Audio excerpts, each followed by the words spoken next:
Hai, sekarang kamu lagi ada di segmen Zona Remaja, tempatnya anak muda berbagi suka dan duka.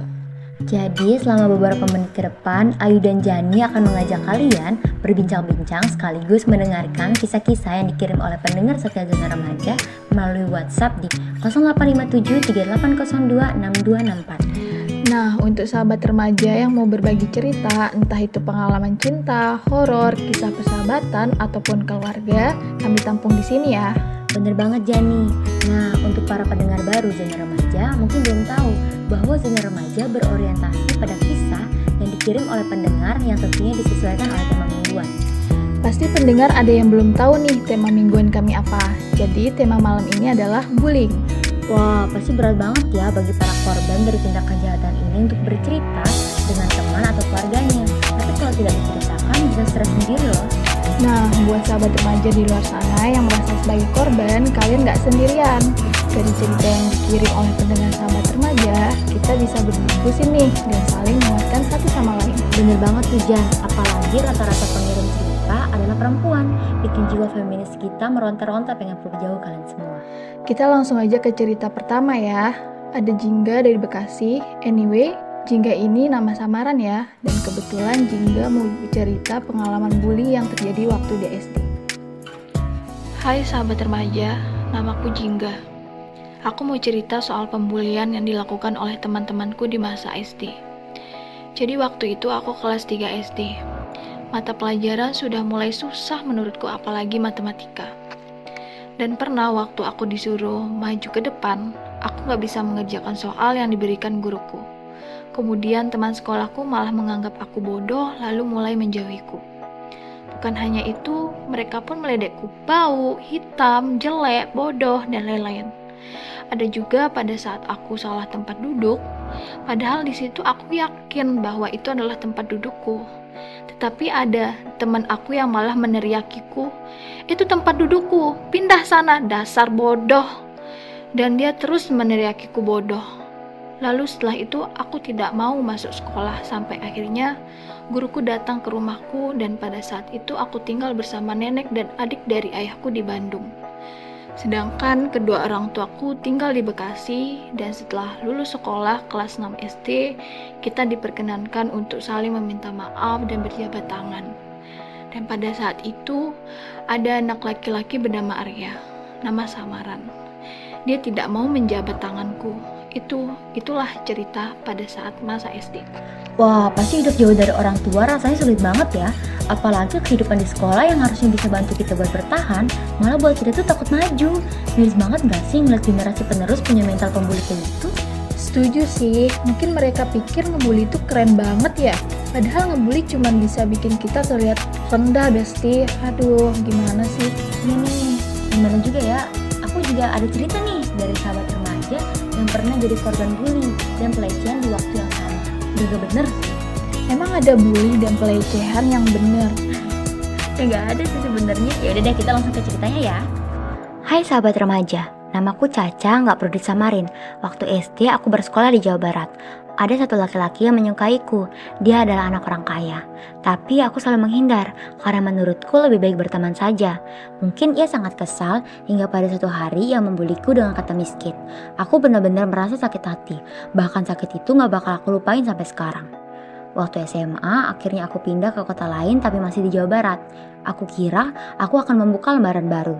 Tetapi pada saat SMP aku dibully dan dilecehkan oleh teman sekelasku. Aku melaporkan hal tersebut kepada ketua kelas karena dia yang berwenang. Sekaligus ketua kelasku ini perempuan. Aku kira aku akan dibela oleh ketua kelasku. Ternyata aku disalahkan. Dia mengatakan, makanya kecilin tuh payudara. Aku malu dia berteriak seperti itu di depan teman-temanku. Aku serasa tidak punya harga diri. Tetapi aku selalu mencoba bangkit dan merasa baik-baik saja. Namun rasa sakitnya gak bakal aku lupain. Dan pada saat itu akhirnya aku memilih melaporkannya ke guru BK. Dan orang itu dikeluarkan dari sekolah. Aku pun naik ke kelas 8 dan aku masih dibully karena memiliki banyak sekali jerawat. Mereka mengatakan aku jelek dan penuh jerawat. Dan kata-kata yang paling aku ingat, bersihin tuh jerawat. Aku merasa sedih dan benar-benar sakit hati. Tapi aku berusaha untuk baik-baik saja. Hingga aku masuk ke SMA, aku masih dibully karena penuh jerawat. Tapi alhamdulillahnya jerawatku hilang pada saat aku naik ke kelas 2 SMA. Aku kira bulian itu akan berhenti. Namun ada satu orang di kelasku membuliku dengan mengatakan jerawatnya mungkin pindah ke pantat. Aku menjadi bahan tertawaan teman sekelas. Hingga pada saat tamat SMA, aku masih dibully. Sekarang aku sudah masuk semester 5 di salah satu kampus di Jawa Barat. Aku tidak pernah merasakan bulian lagi pada saat kuliah. Sekian ceritaku. Untuk kalian yang pernah dibully, kalian anak kuat. Wah, aku masih speechless sih. Sesama cewek loh. Bayangin, perempuan melecehkan perempuan secara verbal. Menurut Jani gimana? Serem banget sih, harus ngalamin pelecehan mulai dari non-verbal, verbal, dan bullying di saat bersamaan. Tapi untungnya guru BK ngambil tindakan yang tepat sih supaya pelaku dapat hukuman jerah. Semoga pelaku nggak ngulangin lagi sih tindakannya. Semoga aja ya. Pokoknya kita berdua nggak mau dengar sahabat remaja itu adalah pelaku ya. Tapi kita juga nggak mau dengar sahabat remaja jadi korban. Pokoknya jangan sampai ya. Soalnya kan bully atau pelecehan itu emang serem banget sih. Ya gimana ya? Bully itu kan tindakan intimidasi yang dilakukan sama pelaku untuk ngeliatin dirinya itu punya kekuatan yang tinggi. Apalagi banyak banget nih pelaku bully itu orang-orang yang sering jadi korban nih, jadi korban kekerasan misalnya kayak di rumahnya. Tapi bukannya nguatin diri sendiri dengan ngebawa aura positif, mereka itu malah nguatin diri itu dengan jadi bibit perusak mental orang lain lagi. Kayak pesan berantai ya, mereka jadi korban, mereka juga yang nyari korban. Terus ada juga kan istilah cyberbullying. Sahabat remaja, gak ada kan yang jadi korban cyberbullying? Apalagi di zaman sekarang yang hampir 24/7 adalah dunia maya. Mulai dari main Twitter, Instagram, TikTok, dan lain-lain, pernah gak sih kalian nemuin komentar jahat, misalnya kayak body shaming ke kalian gitu? Itu namanya cyberbullying alias pembulian secara daring. Banyak kan orang lebih suka membuli orang lain pakai akun fake supaya orang-orang nggak tahu aslinya si pembuli itu kayak gimana. Bisa jadi kan korban itu lebih baik dari pelaku tapi ngejatuhin mereka demi memenuhi nafsunya sendiri. Dan supaya si pelaku itu nggak ngerasa insecure padahal mereka lagi ngerusak mental orang lain gitu loh. Nggak habis pikir sih, menurut Ayu gimana? Menurut aku sih gini, biasanya pelaku kalau ngebully pasti selalu punya alasan kayak misalnya bercanda aja, jangan baperan deh, atau ini sih yang lebih parah, siapa suruh jelek, gendut lagi. Tapi pas sudah berusaha memperbaiki diri supaya nggak dibully, tetap aja dibully.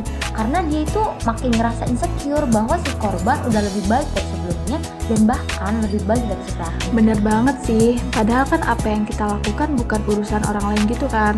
Selagi kita nggak ganggu mereka. Tapi sayangnya pembuli nggak tahu kalau dia itu sudah melanggar kebebasan orang lain demi memenuhi hasratnya sendiri gitu loh. Betul banget.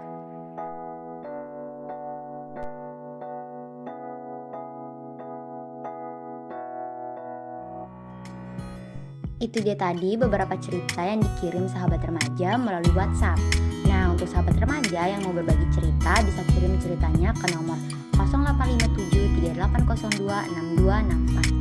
Untuk tema minggu depan masih sama ya, yaitu bullying, tapi yang terjadi secara daring atau cyberbullying.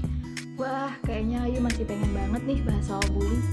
Soalnya tujuan kita kan mengangkat tema ini untuk membantu sahabat remaja buat speak up, saling menguatkan satu sama lain, dan menyadarkan bahwa bully itu bukan hal yang bisa dilumrahkan. Soalnya banyak nih bully di lingkungan sekolah yang didasarkan dengan alasan bercanda aja. Gak ada ya namanya bercandaan. Sekali kamu ngelakuin bully walaupun bercanda, itu tetap namanya pembulian. Betul banget nih, karena kalau dibiarin dari dulu jadinya dilakuin secara turun-temurun dan sampai jadi budaya juga. Jadi maksudnya kita itu jangan biarin bully yang diawali dengan bercandaan karena nanti bisa jadi budaya di masyarakat gitu. Ya Jani, gak terasa ya hampir 20 menit nih kita berbincang-bincang di segmen Zona Remaja. Tempatnya anak muda berbagi suka dan duka. Tapi sahabat remaja gak usah khawatir ya, kita bakal kembali di minggu depan setiap hari Kamis, Jumat, dan Sabtu di jam yang sama. Jadi untuk sahabat remaja yang ingin berbagi cerita atau ingin kita bantu untuk speak up, kalian bisa kirim ceritanya ke WhatsApp 0857 3802 6264. Untuk menutup segmen ini, Ayu dan Jani akan putar nih satu lagu penutup, judulnya Mute dari Si Idol. Pokoknya harus diingat ya, sahabat remaja gak boleh jadi pelaku ataupun korban. Ayo kita stop tindakan bully, karena kita semua harus maju. Tapi kalau kebetulan sahabat remaja adalah korban, tetap ingat kutipan yang pernah aku dengar ya. Apa tuh Jan? Karena nggak selama yang kita anggap baik selalu baik untuk orang lain, karena nggak selama yang kita anggap buruk selalu buruk untuk orang lain juga. Pada intinya adalah jangan pernah memandang suatu hal hanya dengan satu persepsi, dan jangan selalu berpikir semuanya baik hanya karena untuk diri kita sendiri. Terkadang kita harus bisa memposisikan diri kita untuk menjadi orang lain dengan menghargai pendapat dan juga perasaan. Kalau begitu, sekian dari kami. Mohon maaf apabila ada salah kata. Semoga kita dijauhkan ya dari hal-hal yang buruk. Sampai jumpa di lain waktu. Bye-bye. Now I grow up.